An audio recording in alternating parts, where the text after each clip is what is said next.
Hi, everybody. So obviously, this is a random time of day, and 11 or 10:05 a.m. Pacific time, 1:05 p.m. Eastern time.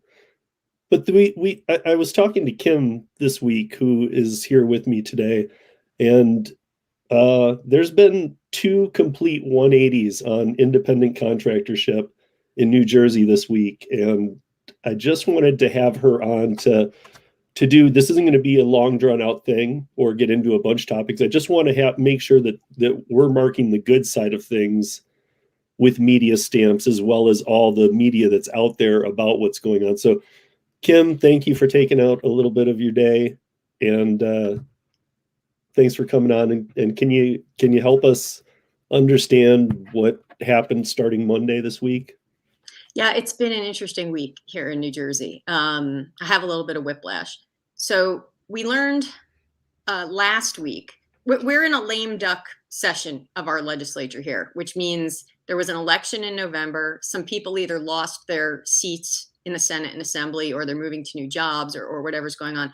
So you get this like couple of month window after they've been voted out and before the new people come in.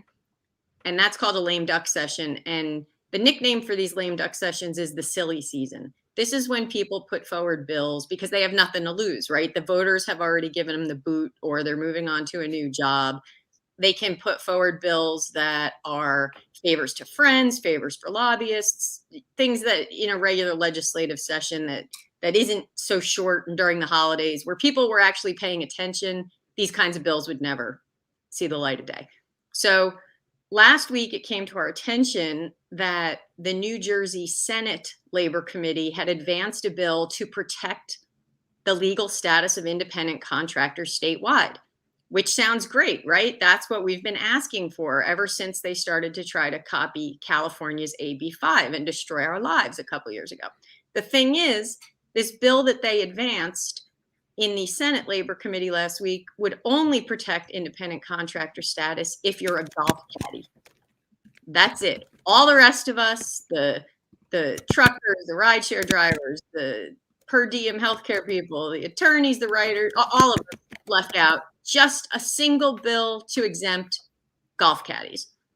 So we heard about this, and all of us at Fight for Freelancers were just outraged. It's the same kind of ridiculous favoritism and cronyism that happened in California with AB5, where Lorena Gonzalez would only give exemptions to certain professions, not other professions. It became this nightmare that is still dragging on today, right? So on Monday, this caddies only bill, which I call a bad.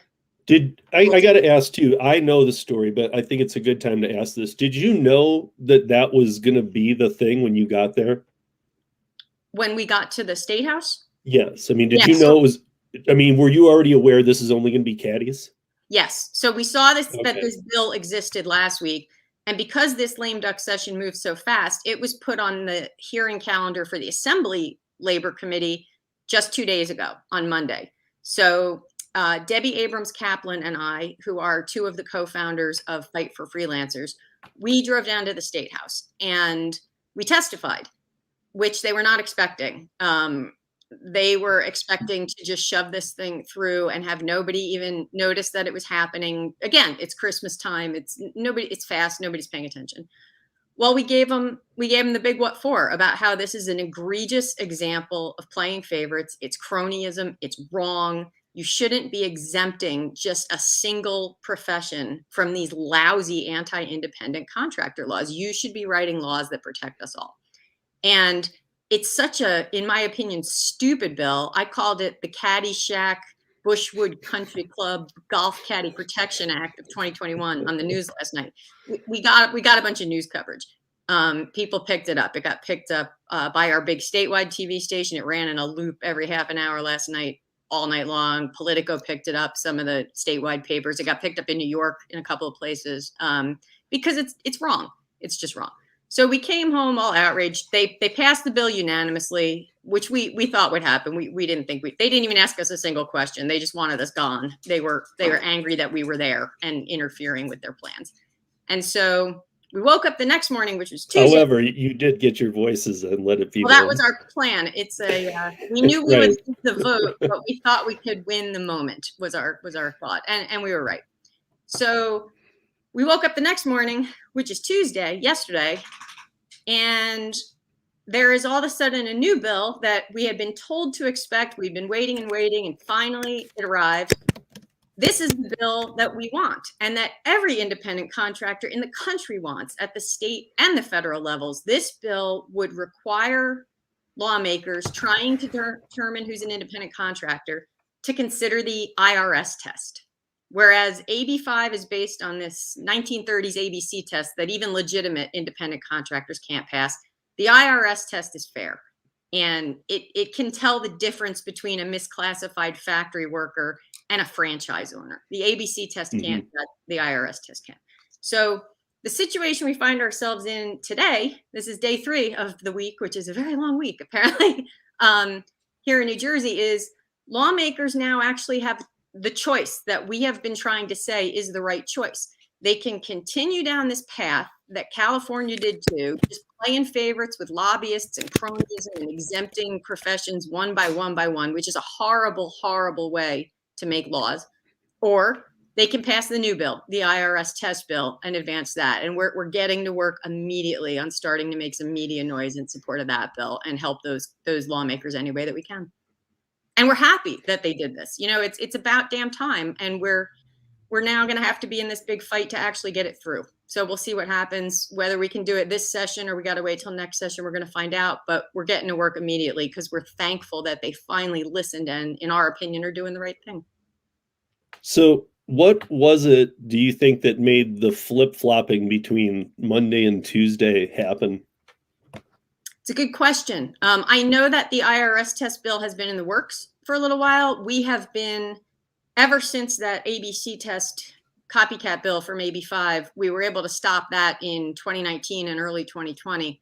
Ever since then, we've been continuing to push to try to get something like this. And it's not just us. There's other people pushing for this too. But I think lawmakers are starting to just figure out we're right. It's just correct to protect legitimate independent contractors against these horrible assaults on our careers that make absolutely no sense to anybody. So we have lawmakers who are now listening. We're going to try to get more to listen, and we're going to have to spend a lot more time talking to people at the State House again, I think.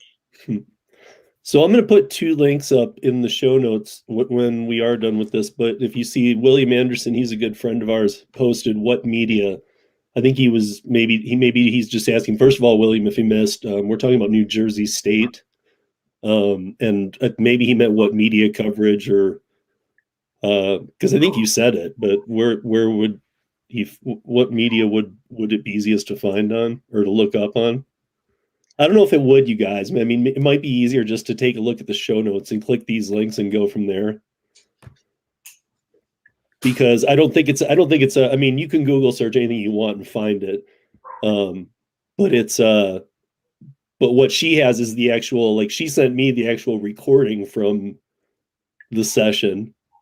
I mean, there's some stuff that I don't even know if I'll include in the show notes. I've already seen a bunch of links, but there's 2 that she specifically sent me that I will be putting in there. Yeah, those are our testimony and our interview in front of the State House. If you want to hear us actually testify, I can send you that link too. Yeah, I just, well, I already have it. I don't know. I would have to find out that time, how deep you are in when it happens. Because it's not like you can just find that little clip. Yeah, it was the first bill of the day. So it doesn't take, I think we're in like minute 4 or something like that. Okay, but yeah, okay.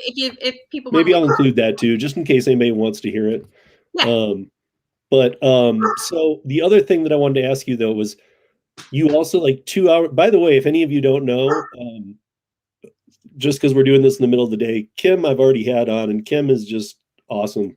She really took on New Jersey, and I did a piece that's up on the channel on YouTube that you can check out, that's Independent Contractors, that is really good, with Kim and I discussing a lot of things. But she does a lot of news, writing things, like taking care of the fight that many of us want to happen, but she's in the foreground of this fight, like daily, I'm gonna say, pretty much. We have a good group out here in New Jersey, and we have a great group with Fight for Freelancers USA now, and it's founded by freelance writers. It includes a lot of freelance writers, but we have people from all kinds of independent contractor professions. But the fact that it was founded by people who make media for a living, it gives us a little bit of an advantage in trying to make some noise. Right. So what I wanted to ask you though is, I think it was like 2 or 3 hours ago today, I saw one of your articles that came out about the ProAct. And it was saying how the ProAct is now, what is it, going into Build Back Better? Yeah, I didn't write that. It went from trying to be a bill to going into reconciliation and trying to be kicked through the.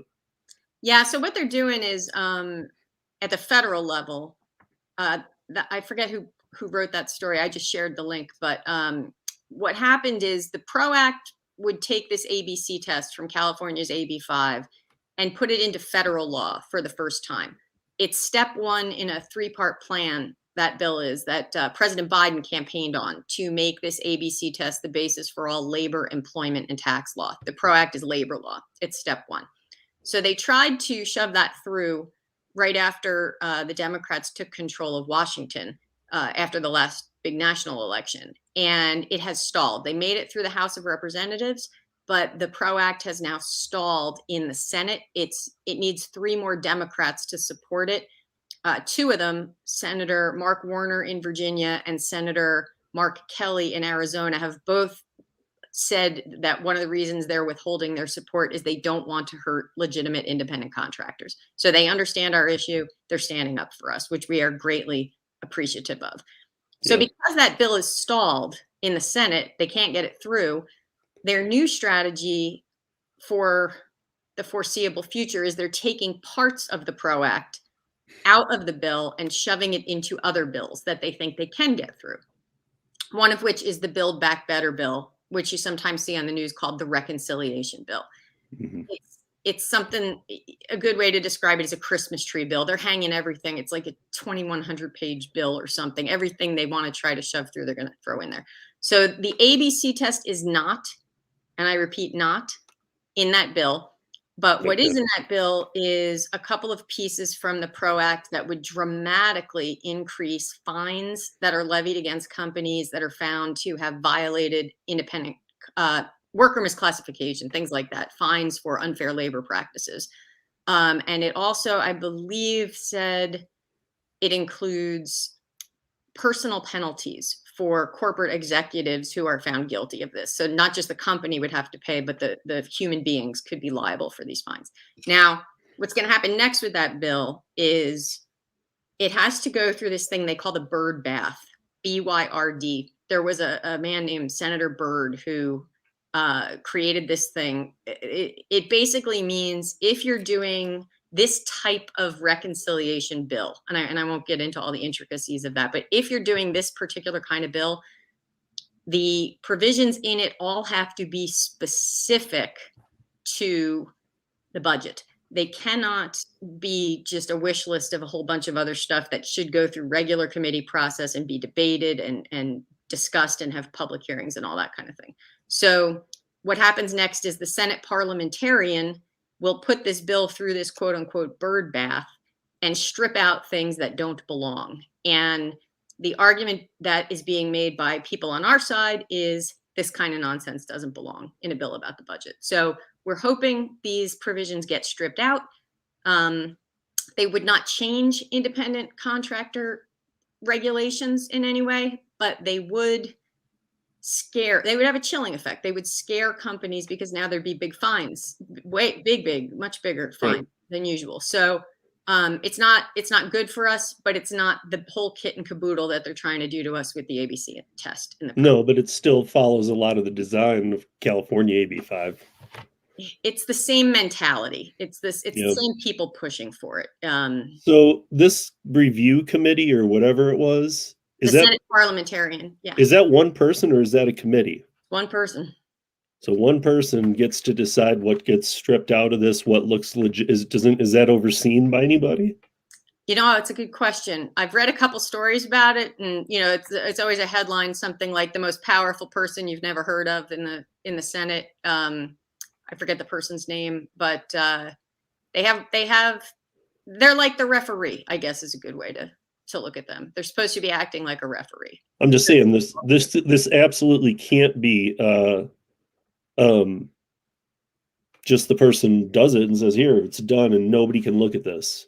It just is. Well, I mean, people are going to argue and fight. That's Congress.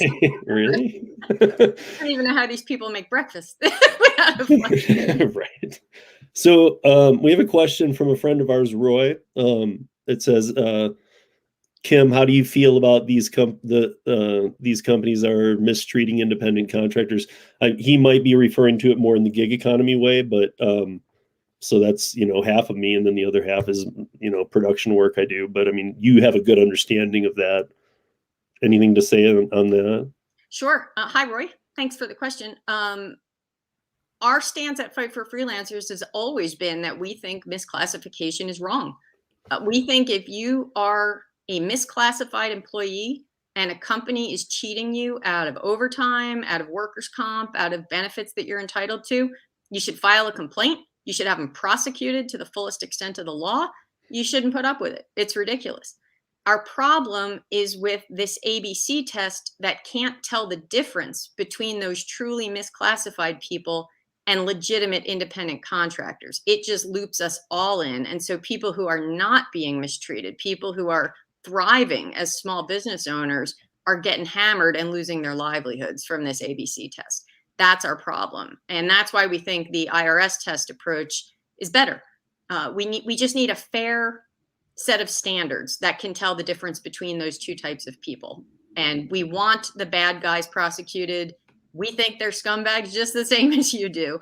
But we don't want innocent people who aren't being harmed to have to endure this kind of nonsense anymore.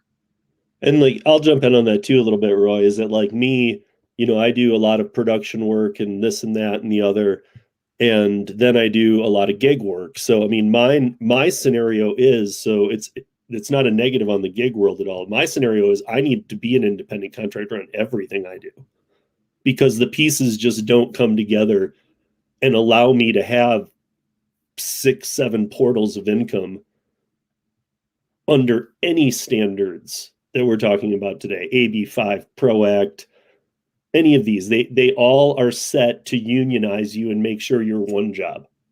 Here's your one job. Just shut up and do it, and you make X amount. But you're protected by a union that you will pay for. Even if you don't want to have anything to do with it and hate unions, you will have to pay for it, because the ProAct is going after all 59 million. Yes, 59 million, 1/3 of the American workforce without care. It's trying to take it with one fell swoop and say, you guys are no longer contractors, become a W-2 now. And then the problem in my mind becomes, first of all, we've all chose this path.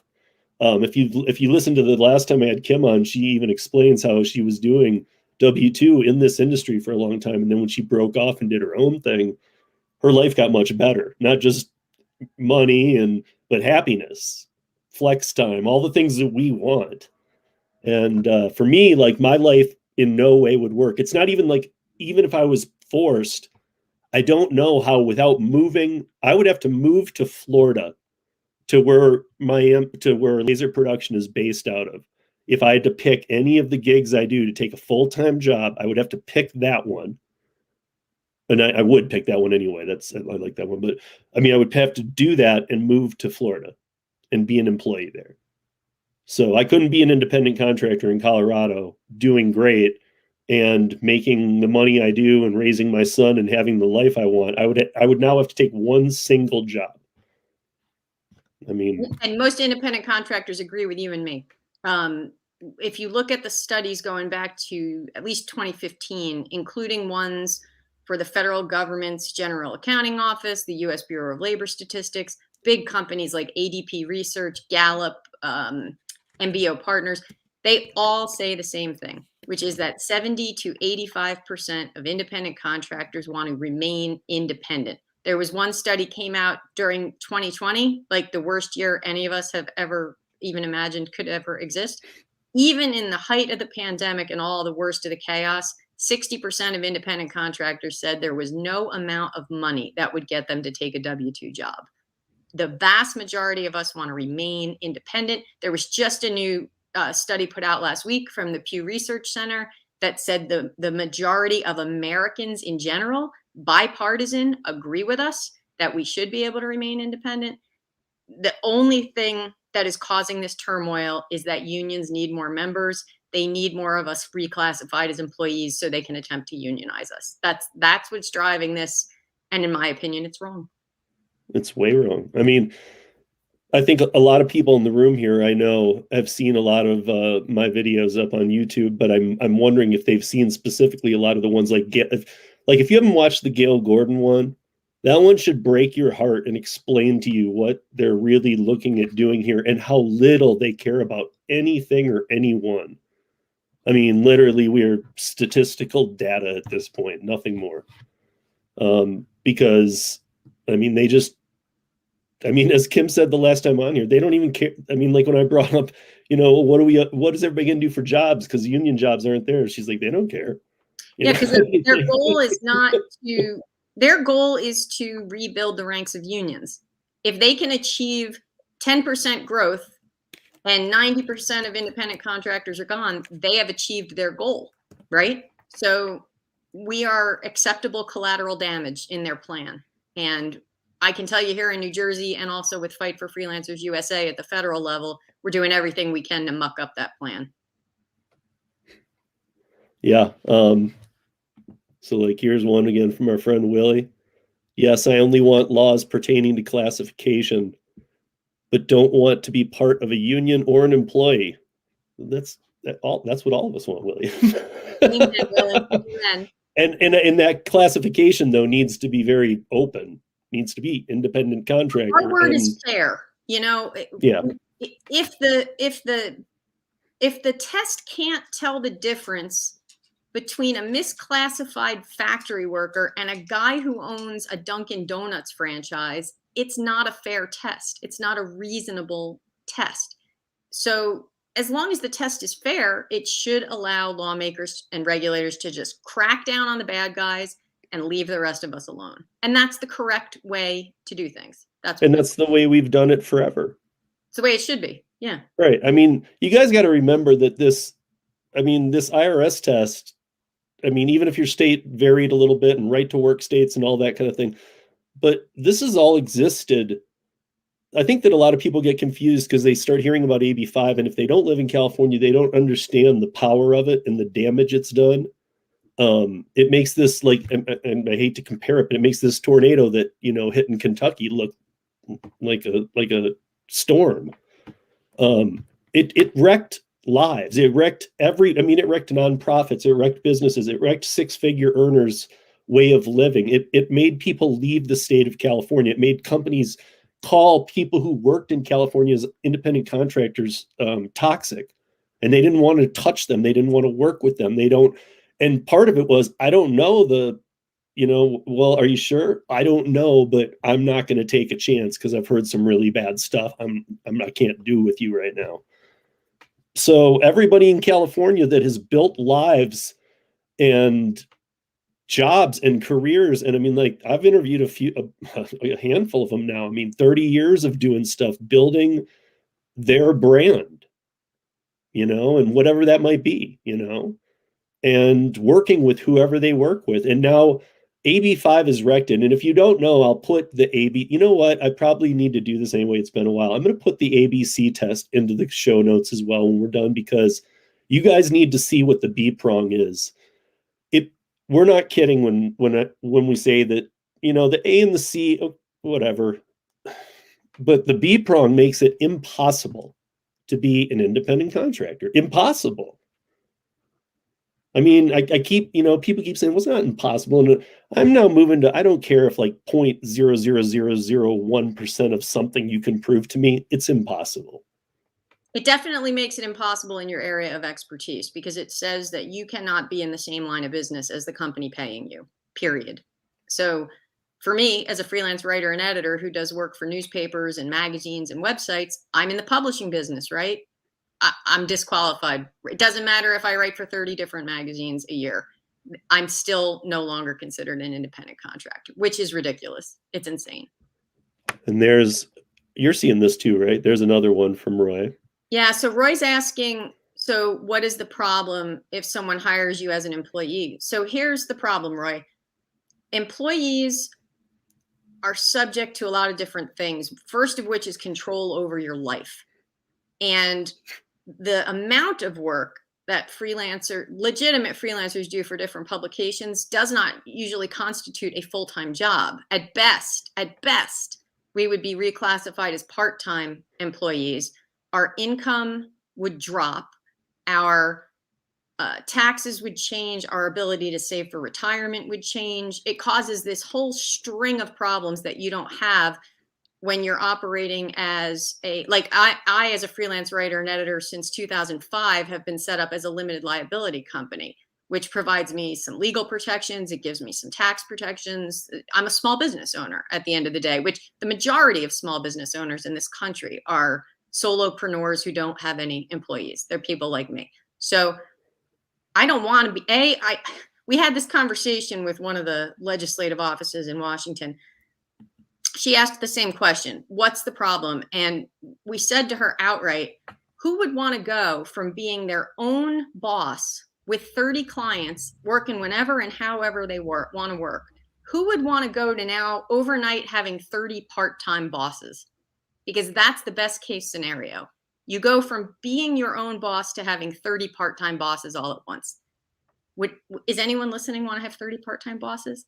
Can you think of a better way to end up in a mental institution? I mean, you'd go insane. It's crazy. So we don't want any part of it. We want to remain independent. We're happy this way. We work well this way. We earn a good living this way. Nobody bothers us. We can work when we want, where we want, how we want. We set our own rates. We make a very good living. We simply want to be left to continue doing that. Right. And also, I mean, the way, okay, I always look back to AB5, the way AB5 happened. I mean, like now, before the carve outs too, I just always have to remind you guys that, because I don't know if Roy said that's not what I said, laughing out loud. I'm not really sure. I'll have to look at your question again, but the way that everything was handled, if you look back before AB or even after AB 2257, after AB5 became AB 2257, and they kept doing carve outs. We were just talking recently about how, even all like musicians were carved out, but not all of them. Classical, yes. Level 2, this, that. I mean, what they did was break apart sections to make them fight amongst themselves and make some of the people abandon the cause and stop pushing for them. I mean, this is 59 million people on the line. This is a third of the workforce. Yeah, it's the same thing as with the golf caddies. The scenario I just described, where you go from being your own boss to having 30 part-time bosses, that's the best case scenario.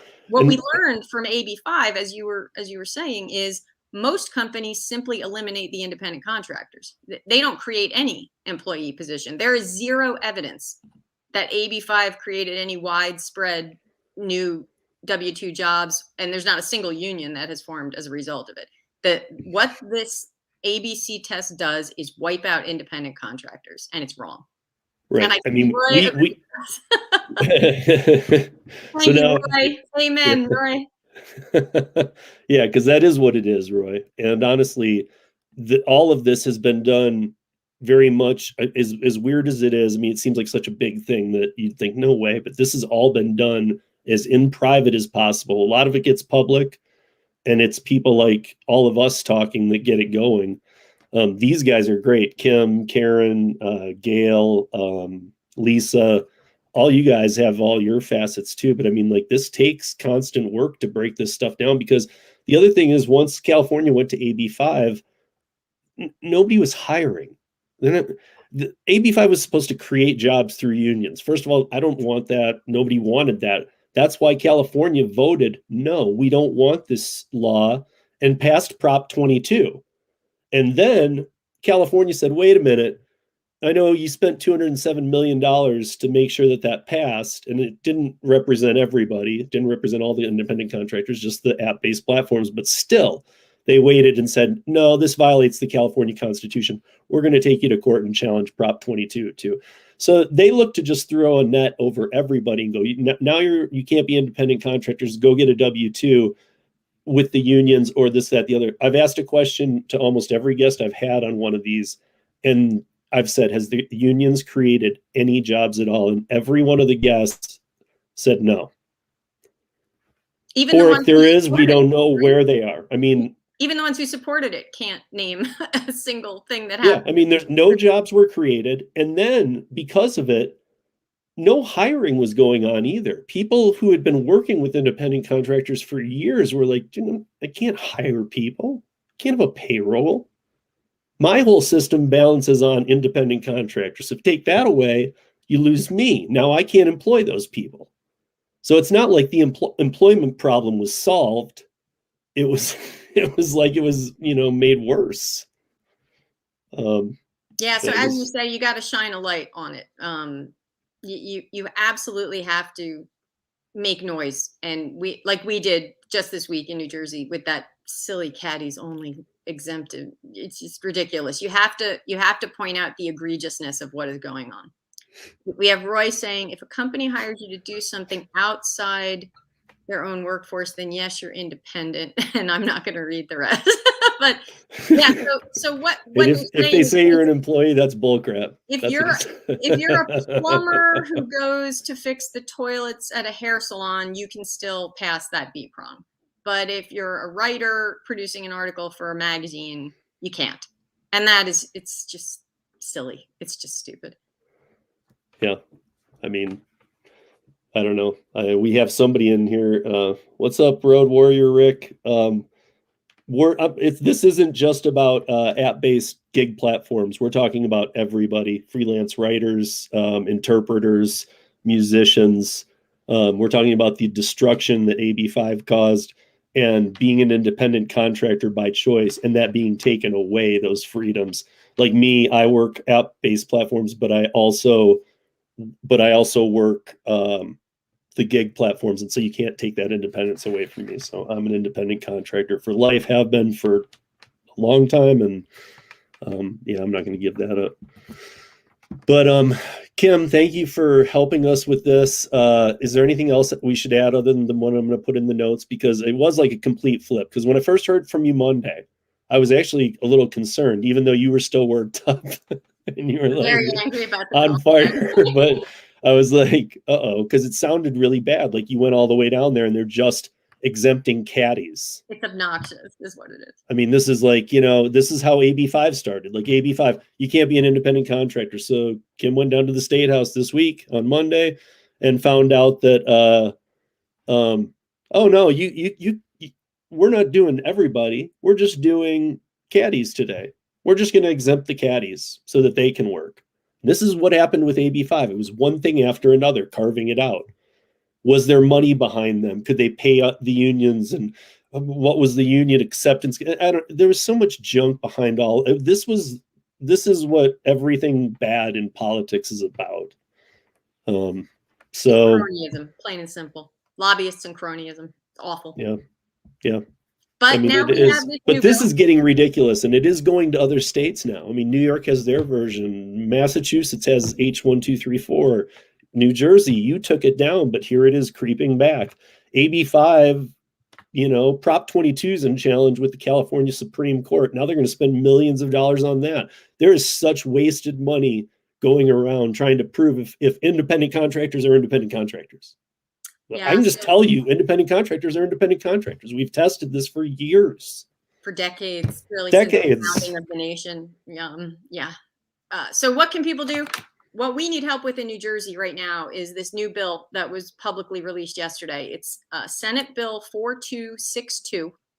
And this is the one that would make the state use the IRS test. They would make them consider the factors of the IRS test, which is much more fair and much more reasonable. What we need on Senate Bill 4262, if you live in New Jersey, if you know people who live in New Jersey, we need them to call their lawmakers and ask them to co-sponsor 4262. Support it, vote it through, protect us all. Don't just protect the guys who carry your golf clubs, for Pete's sake.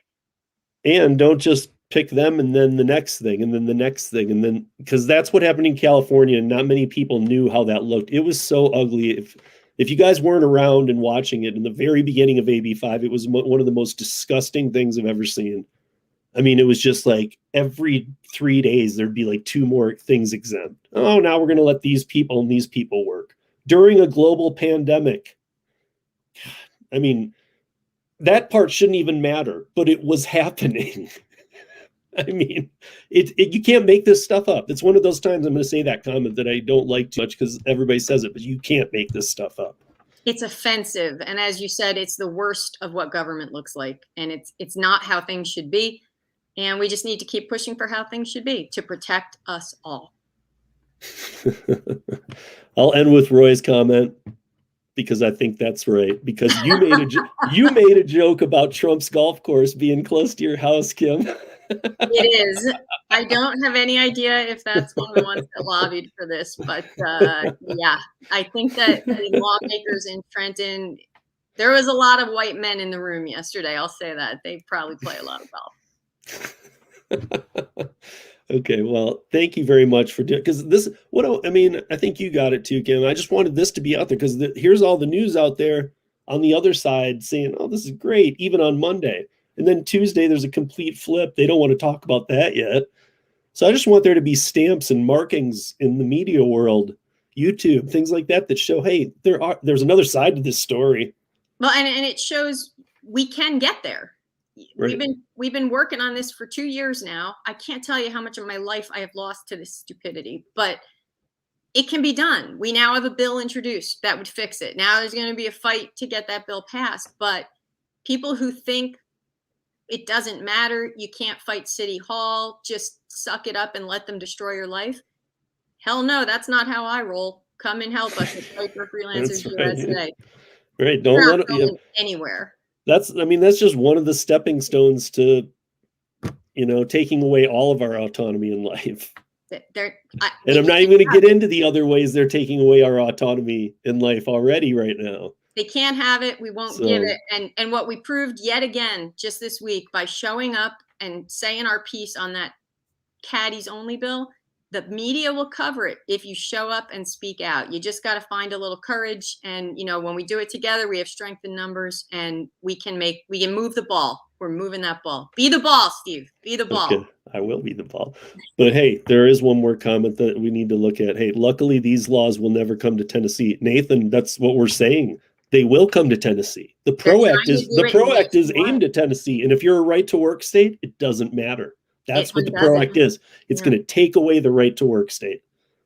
It's going to take away all of them. And the entire country will go under the ProAct. Look into it. It's against every state. You got to look at it as strategy, Nathan. What they thought was going to happen was they'd get it passed in a couple of the states, and then they would do it at the federal level.